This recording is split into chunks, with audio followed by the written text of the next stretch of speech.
First contact with another species is always a fun time. The gabbling tones, random hand gestures while slow talking to make sure they get their points across. The frantic typing from linguists and software engineers.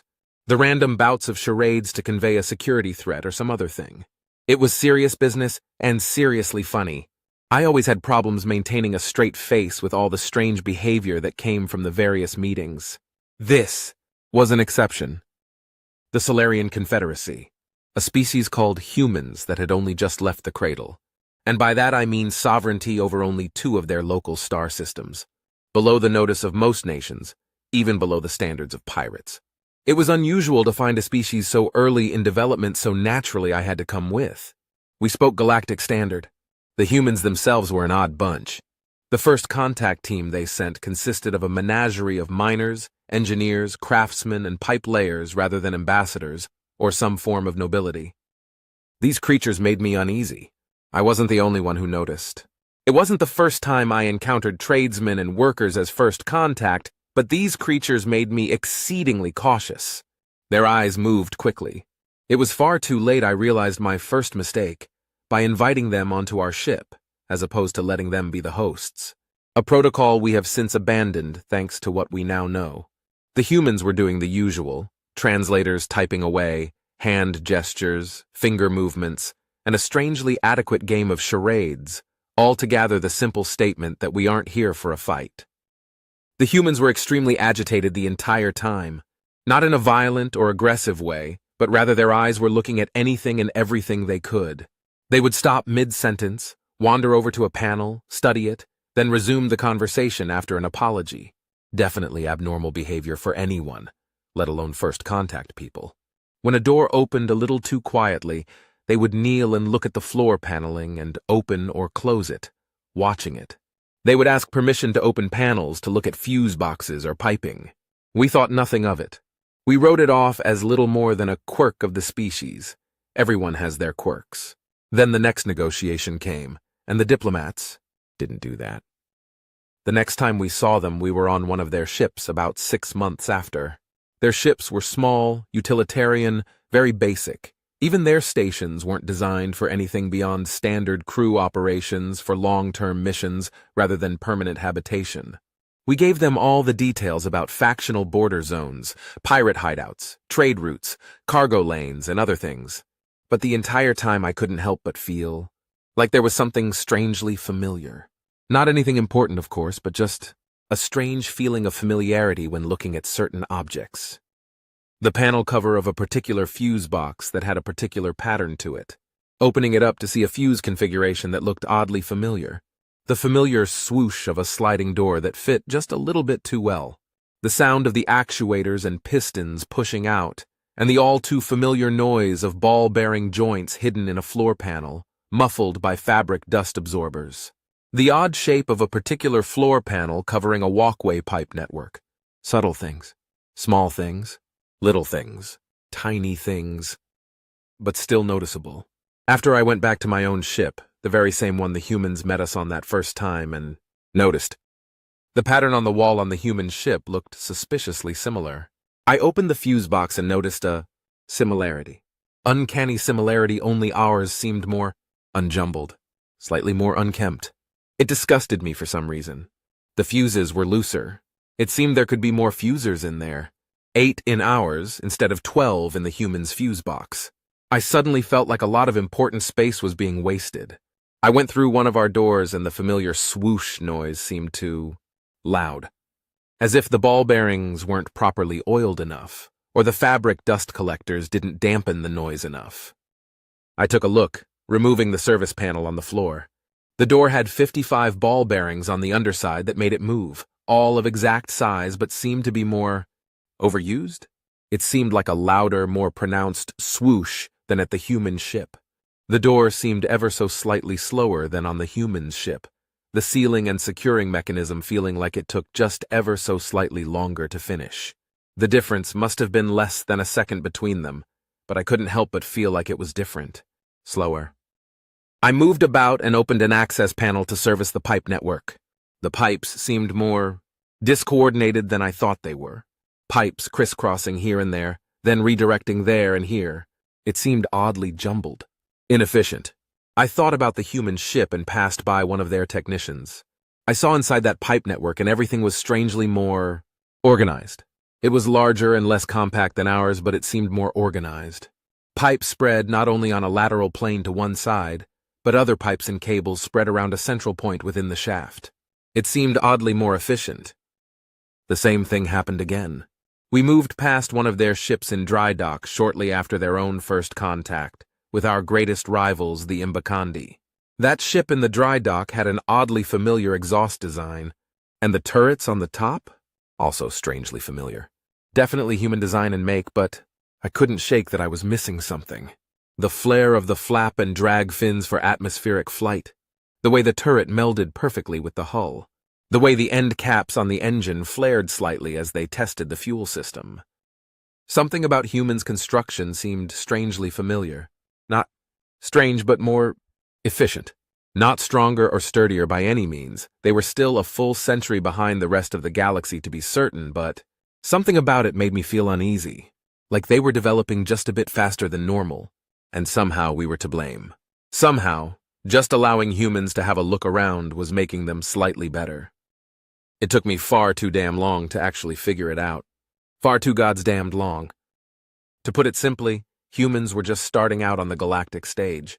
We never gave them any technology or equipment, at least not for a long time after first contact, so we never expected them to develop as quickly as they did. But now I know what actually happened. I know how it all worked. I know how it took them less than half the time it usually takes for a new sapient to develop to the point of empire. They saw how we did it. Not shields, not armor plating, not weapons. No. Pipes, cables, panels, door hinges. Airlock controls, circuit controllers, fuses. We never gave them anything even remotely close to our technology. We showed them the concept of cable management and pipe controls. We showed them how we performed basic maintenance. And they took off with it, turning it into an art form. And they did it all just by looking at our equipment. What exactly am I babbling about? Well, it's simple, you simpleton.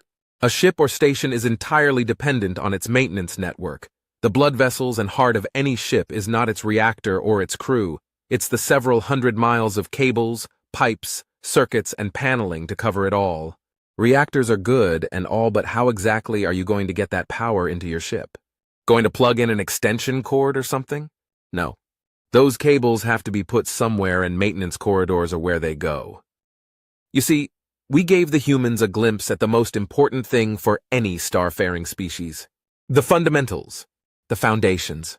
We showed them how we built our ship's lifeblood, and they somehow, using nothing but memory, copied it and improved on it. We accidentally showed them how we properly aligned a pipe junction to deliver fuel from tanks to thrusters. We accidentally showed them how we built our cable networks to deliver energy from reactors to consoles. We showed them how specific patterns on wall paneling could be used to indicate, without words or flashing lights, where an access panel is for a specific pipe lane. We showed them how we opened and closed a door in space. They used less materials to do a better job of it. They looked at the way an Imbakandi thruster used flaps to redirect exhaust for movement. They made the flaps sleeker and more articulate. They saw how an Imbakandi warship moved its turrets and weapon mounting points, and they somehow improved on it. They saw how we used 8 fuses, and then improved on it by adding 4 more, which meant they had a much more compacted space to operate, and could fit more systems and redundancy in the same space. They had a better idea of cable management than we did, and they learned it from us. They saw how we did things and somehow figured out a way to do it better. So you may be asking, so what? To the untrained, that is a good question. It means that human engineering prowess is far above what it appears to be. There is exceptional potential in their capacity for future projects. Any engineer or technician worth the salt in their blood would tell you that the simple fuse box is a testament to this. It's smaller, more compact, and easier to manage compared to ours. It means that they have better understanding of the limitations of the materials they use in construction, have a better grasp of heat management, and stronger understanding of spacing than we do. The paneling argument means they have an innate, almost instinctual capacity for pattern recognition, which means they can easily, almost too easily, identify problems, trace their origins, and by making certain patterns in panels or floors, know exactly where that particular cluster of shorting cables is. The door means they know how to efficiently use resources. Our door has 55 ball bearings, theirs had 15, and theirs was stronger, faster, and sealed better, which denotes an exceptional ability to reduce resource use during construction without sacrificing safety or durability, or even quality, which means they have the potential for a ship crafting industry unlike any the galaxy has ever seen. Their maintenance network also means they have greater flexibility in their ship's operations, which means an exceptional quality of redundancy in ship systems, which translates to the fact their ships, should they ever get there, would be many, many times more durable in combat operations. Shields and fuel can be easily rerouted because the network is so simple to work with, so when one thing goes down, there's 20 other things to replace it. And all this, just because we let them take a close look.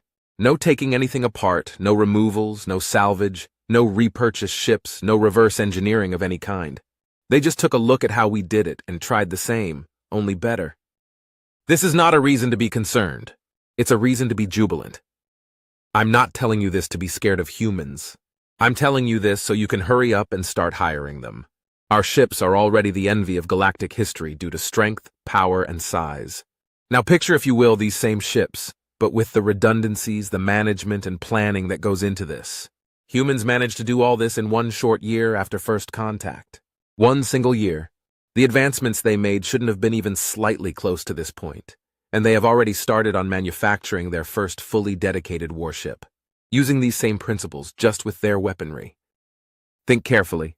Do you have any idea, regardless of that ship's capabilities, how difficult it would be to take that thing out? What if it has shields? How efficient at absorbing damage do you think it would be? What about the armor? Humans have a very long history of civil war, and they have refined, as we all know, warfare into an art form. Can you imagine what kinds of weaponry they could build? How fast would the railguns fire? What about laser weapons? How much energy do you think they could release in one go, all because they have just a few more cables packed into that tight space? Think about it. Imagine if humanity got their hands at this early stage in their development, any kind of galactic-level tech, and reverse engineered it. Can you imagine how strong the shield tech would be? Can you imagine how much energy the reactors could produce? Could you imagine how fast we as a galaxy would develop alongside them? And it is all because humanity has a greater understanding of the fundamentals than we ever would. The foundations of infrastructure and logistics on a macro and micro level. It matters not what happens at point B if point A can't interact, and humans have turned this into an art form we cannot possibly compare to. We can fit 8 fuses, which means we can fire 8 guns at once. They can fit 12 fuses in the same space, which means they can fire 12 guns at once. It's all about the cables, pipes, fuses, gears, levers. It's all about the foundation, and without it nothing else works. They have mastered this long before we ever did, and have been using it to take leaps and bounds the likes of which the galaxy at large has never seen, in a time frame we could not have anticipated. All because they just took a look at some pipes behind a panel when we let them. This is why, Great Council, I did what I just did, and I would gladly do it again, regardless of the consequences. I do not regret expending my entire personal fortune to purchase one of the most advanced frigates in the Imperium. I do not regret taking it to human space in full view of an entire human ambassadorial team. I do not regret accidentally dropping the keycards for the ship's control network in front of the human admiralty. I do not regret signing, with or without your approval, the paperwork for a full-time political and economic alliance with the Solarian Confederacy. And I especially do not regret the fact my crew and I enjoyed a free lunch while the humans took ownership of the ship they found with the keys in the ignition. I regret nothing, and soon neither will you.